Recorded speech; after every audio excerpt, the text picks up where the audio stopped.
মায়া, মায়া কঠিন একটা জিনিস রে ভাই। কত মায়ের আদরের সন্তানেরা ভুল মানুষের মায়ায় পইরা হয় স্ট্রোক করে, না হয় আত্মহত্যা করে, এমনকি অনেকে আবার রাস্তায় রাস্তায় পাগল বেশে ঘুরে। এজন্য আমার মা প্রায় একটা কথা কইতো, আজান রে,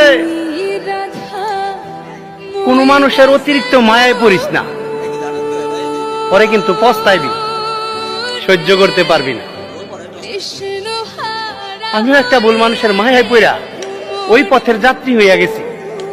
এখন না পারতেছি দৌড়তে, না পারতেছি ছাড়তে। ভুল মানুষের মায়ায় পইরা আমার এই ভিতরে থাকা মন মইরা গেছে বহুত আগেই। এখন শুধু নিঃশ্বাসের মুক্তি হওয়া বাকি।